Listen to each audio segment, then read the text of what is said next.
Bismillahirrahmanirrahim. Değerli arkadaşlar, katılımınız için teşekkür ediyorum. Hüdapar'ın iç ve dış gündeme dair gelişmelerle ilgili açıklamalarını sizinle paylaşmak için buradayız. Katılımınız için bir kez daha teşekkür ediyorum. Malum 1 Eylül itibarıyla yeni adli yıl başladı, adli tatil bitmiş oldu. Bu yeni dönemde ülkemiz ve milletimiz için adaletin, huzurun ve barışın temin edilmesini diliyoruz. Adaletin hakkıyla icra edilmesini temin ederek bu yeni yıla başlıyoruz. Yargı organlarına olan güvenin her geçen gün azalmakta olduğunu hep beraber müşahede ediyoruz. Bu konularla alakalı devamlı şikayetler, gündemler yapılmaktadır. Yargı kurumlarının ilk görevi toplumun güvenini tekrar kazanmak olmalıdır. Bu hassasiyetle yargı mensuplarımızın yeni yıla başlamalarını diliyoruz. Bu da ancak hakim ve savcıların adalet idealine sıkı sıkıya bağlı kalarak verecekleri adil ve hakkaniyetli kararlarla mümkün olabilecek bir durum. Hukuk sistemimizde ve uygulamalarda hukukun temel ilkelerinin ihlali 28 Şubat mağdurlarının hala cezaevinde bulunması ve uzun yıllar süren tutukluluk gibi sorunlar ki bunlar hukukun çok temel, çok önemli sorunlarıdır. Varlığını sürdürmeye devam etmektedir. Halen bunlarla ilgili ciddi adımlar atılmış değil. Bu bağlamda başta Sivas mağdurları olmak üzere 28 Şubat mağdurlarının yeniden yargılanma sürecine girmesi ve ağır hasta mahkumlarının tedavi süresi boyunca infazların durdurularak tedavi süreçlerine katkıda bulunulması önemli bir husus. Bu haklar sadece belirli kesimlere değil tüm mahkumlara tanınmalıdır. Bu da önemli bir açmazımız. Bu tür hususlarda toplumun tamamı ya da mahkumların tamamı maalesef bu durumlardan istifade ettirilemiyor. Sadece belli bazı kesimler istifade ettiriliyor. Bazıları da mağduriyetleriyle, hastalıklarıyla ya da uzun tutukluluk süreleriyle baş başa bırakılıyor. Yine 1982 darbe anayasası malum hala yürürlükte. Toplumun taleplerine yanıt vermekten çok uzak bir durumdadır. Yeni bir anayasa toplumun farklı kesimlerini bir araya getirerek toplumsal barış ve uzlaşıyı güçlendirecek, kimseyi ötekileştirmeyecek şekilde hak ve adalet temelinde hazırlanmalıdır. Bu kapsamda yapılacak her türlü çalışmaya da destek vereceğimizi burada bir kez daha ifade etmiş olalım. Değerli arkadaşlar, metroda bir Suriyeli çocuğa yapılan bir saldırıyı geçen günlerde medyadan izledik. İstanbul'da metroda saç tokası satan Suriyeli bir çocuğa yönelik şiddet, mülteci karşıtlığının ne kadar tehlikeli bir boyutta olduğunu da bir kez daha göstermiş oldu. Bunları ekranlardan hep beraber gördük. Küçük küçük parçalar satarak geçimini sağlayan bir mülteciye yapılan bu durumun hakikaten kabul edilebilir bir tarafı yok.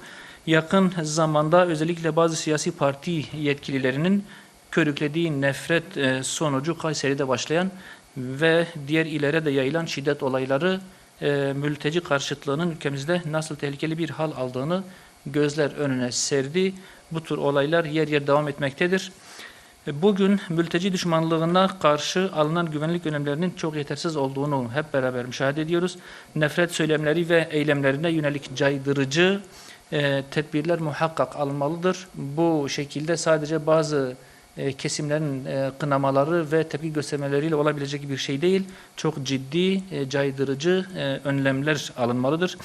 Göç politikasının bedelinin savunmasız insanlara ödetilmesi kabul edilebilir bir durum değil.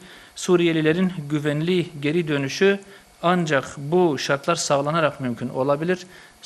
Suriyeliler geri dönsün demek öyle kolay gelebilir ama insanları bile bile ölüme göndermek de kabul edebileceğimiz bir durum değil.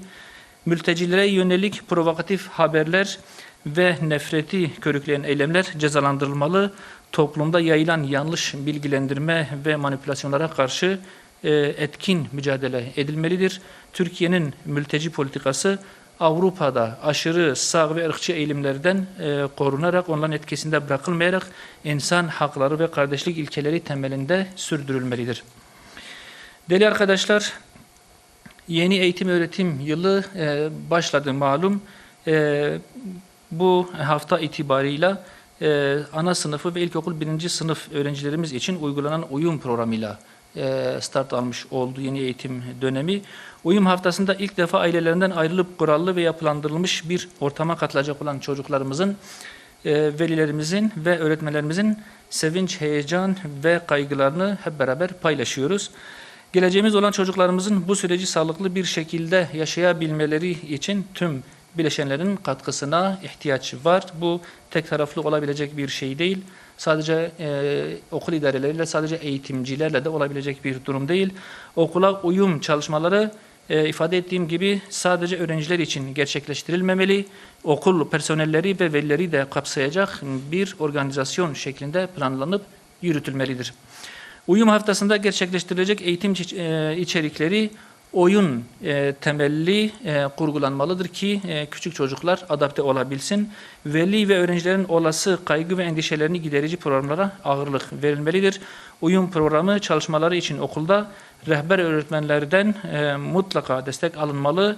Geleceğimiz olan çocuklarımıza başarı, öğretmenlerimize de esenlikler diliyoruz. Değerli basın mensubu arkadaşlarım, son dönemde yaşanan olaylar başörtüsüne yönelik ayrımcı tutumların devam ettiğini bir kez daha gözler önüne serdi. Bir diş hekimliği öğrencisinin başörtüsü nedeniyle Dünya Diş Hekimleri Kongresi'ne alınmaması ve yine bir başka başörtülü genç kızın minibüste saldırıya uğraması 28 Şubat zihniyetinin yeni mağduriyetler oluşturmak için fırsat kolladığını ortaya koyan vakalar oldu.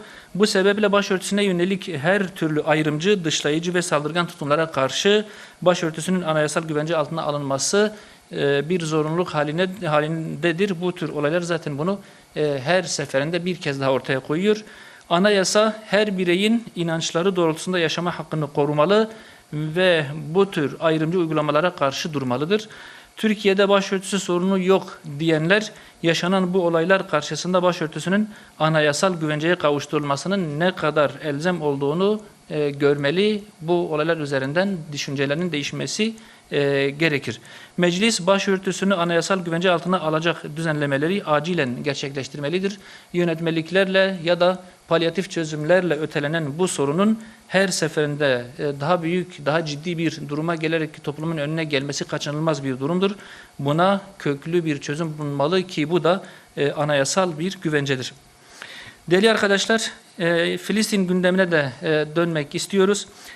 Siyonist işgal rejiminin sözde bakanı İsrail Katz, Batı Şeria'daki Filistinlileri tahliye planını paylaşarak Filistin topraklarının diğer kısımlarında Gazze soykırımının devamını planladıklarını ortaya koymuştur ki bu zaten pratikte de meydana gelen günlük olaylarda da zaten net olarak okunuyor, görülüyor.